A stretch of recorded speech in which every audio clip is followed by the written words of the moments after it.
Hey, what's up everyone, it's Nath, and today I'm bringing you a Grand War Domination on the map bootleg where I went 62-7 using the PP90M1 with extended mags and silencer. Even though I did believe I did pretty well in this game, I was kind of frustrated afterwards just because I was using the Reaper kill streak. As you've probably experienced, the Reaper is close to useless on this map, unless you're like the complete opposite to me and an absolute boss with it, and able to swerve the missiles into tiny gaps. But yeah, I believe if I wasn't using the Reaper in this game, I definitely could have got 70 plus kills, which would have made for a much more entertaining gameplay. I know some of you are probably going to stroll down to the comment section after this game and tell me that I didn't play the objective. Basically, I consider myself to be the slayer of the team, and throughout this game the score was pretty tight, and my mindset was if the score was still pretty tight at 150 points, I was going to get hopping on some flags because I'm a competitive guy and winning means a lot to me. But obviously, as you'll be able to tell when you're watching the video, about 120 points my team started to pull away, so it wasn't necessary for me to hop on any flags and just speed up the game.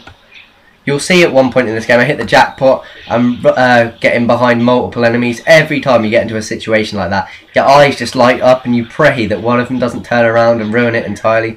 But luckily for me, none of them did, although you'll see nerves starting to kick in where I forget that I'm using tactical when I try to knife the guy. Everyone, I'd just like to say, before we get proper into the video, please forgive me if I maybe mess up my words or like lose my train of thought a couple of times in this video, because this will be my first longish commentary and my throat is torn up, as you can probably tell by my voice.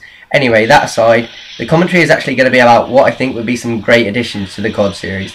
Numero 1. Because someone actually tell me what language numero even is, or even if it's a real word, because I'm always saying it and I've always wondered if it actually is a language. Back to the topic, I really think they should do something about the kill streak system.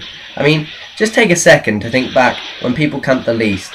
I'd personally say COD 4, and I definitely believe part of the reason is the fact the highest kill streak available was 7.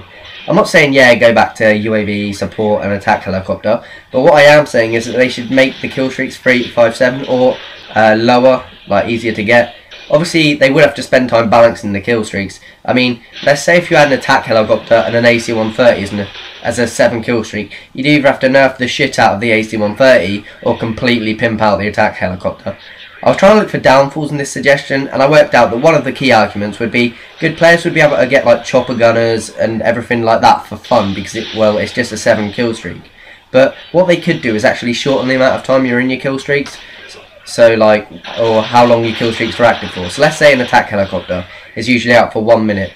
They should make it so it's only out for 20 seconds, which would allow everyone to be able to get their kill streaks involved during the game. Number 2. The perk system definitely needs to be altered in my opinion. And similar to before, they should take a leaf out of the COD 4 book. The first perk tier in that game was to do with your equipment and stuff, for example, extra grenades, claymores.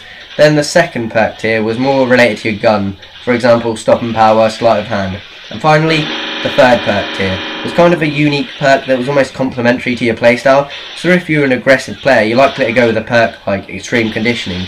Whereas if you play more defensive, you're probably going to go with a perk like dead silence, which will allow you to hear people when they're like entering the section of your map you're maybe patrolling. Basically what I'm trying to say is the perk system worked really well in this game, because if you choose a certain perk, you would obviously lose out on another perk which is related to similar things. And I think that's one of the key problems in the recent Call of Duties. The perk system just hasn't been up to scratch. I mean, they need to start putting a lot of good perks and most used perks in one section. So if you want to use a certain perk, you're going to have to put another good perk to the back of the shelf. Let's say Call of Duty Black Ops. I really loved that game, but Ghost just killed it for me. I think most people will agree that Ghost was definitely the best perk in Tier 1. And if you didn't use it, it was more the fact that it was because it was considered newbie rather than the fact you just thought it was a bad perk, or that there were other perks that in that tier which were more useful. I just don't understand the logic with Modern Warfare 3. Fair enough, they snapped the Ghost perk in half and made it into 2 perks. But my point is, they should have put Blind Eye and Assassin in the same section. So I mean, if you want to be hidden from UAVs and stuff, you can't be hidden from lethal kill streaks as well. It doesn't take a genius to work out it was only ever going to slow the game down. I really hope in the next COD they put Assassin type perks in a section with other really important perks. I'm not really sure what all you guys consider to be important perks, but for me, if Assassin was in the sleight of hand tier, I'd always have to go with sleight of hand just because I feel vulnerable when I'm not using it. Moving on to number 3. This is a pretty short suggestion, and that's just to sort out the knifing system. When I get panic knifed, I rage so hard. I mean, how is it fair? Like, you can be close to your kill streaks and stuff. You come flying around a corner and you almost shock the player, so basically they accidentally put too much pressure on the joystick and knife you.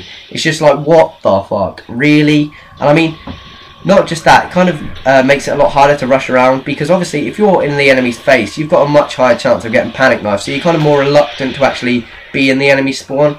I was trying to think of a way how they can kind of sort out the panic knifing issue, and I would say make everyone play on tactical, but then imagine if like 90% of the people that played COD drop-shotted, it would get pretty annoying after a while. So I just decided either they should make the knifing system a 2-hit kill, or just make it so you actually have to bring your knife out before you can stab someone. Number 4, the playlists. I believe the standard TDM thing should be mercenary, so basically what I'm trying to say is standard TDM is for people playing solo, and they should make another team deathmatch playlist specifically for people playing in a party, because, well, I'm fed up of getting chucked into games halfway through and my team are getting absolutely battered against a clan, because it's just like, really, what do you expect me to do? I'm a fairly good player, but against like 4 or 5 other good players that are using headsets and pretty much just telling each other where I am, it makes flanking absolutely pointless and just overall pretty hard to do well. I just think this is a suggestion which would make the matches you're put into a lot fairer and just make the game more enjoyable in general. Number 5, death streaks. Any time I get killed by a death streak, I just want to karate kick my TV, because they are just a joke in my opinion. Please tell me how it's fair that good players get punished and bad players get rewarded. Like, where's the logic? There is none. I mean, if a bad player uses dead man's hand, they're pretty much guaranteed a cheeky kill at some point. Have you seen the blast radius on that bad boy? It's like a pocket-sized nuke. I can pretty much guarantee, if you ask the creators of COD to remove death streaks, one of their like main arguments will be the majority of people that play Call of Duty are players that are under average ability-wise, and therefore they need to account for the majority. And when you put it like that, I understand it, but surely there's got to be other ways of giving bad players a push in the right direction without death streaks. Or even if they kept death streaks but make all of them non-lethal ones. For example, they get their next kill streak 1 kill early, so almost a bit like Hardline. One thing I would like to say about the death streak situation, even though like Infinity Ward would probably say about accounting for the majority, there's a reason why a lot of good players are good players. They put time into the game. I'm not saying all bad players don't play the game enough, because a lot of them probably do. But what I'm trying to say is, how is it fair that you can punish a player that has bust out like numerous days on the game and therefore became a pretty decent player? It isn't. End of story. Anyway, that's it for today's video, everyone. I hope you enjoyed the video, and I hope you agree with a lot of the points I made. I'd just like to say everything I said in this commentary was just personal opinion. So if you feel differently, don't just hate on the video and slam insults. Just leave a comment and explain your ideas and suggestions to me. Maybe if some of you do feel differently, you'll be able to make me see everything from a different perspective. I really would appreciate it if you could all like this video.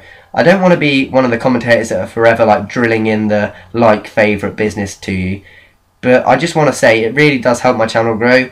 And when you see me gaining a lot of subs and more people viewing my videos, I just want you to think that you're the reason behind that. Let's face it, we are almost a team, because without you there's no me, if that makes sense. I know that does sound kind of weird when you put it like that, but it is true.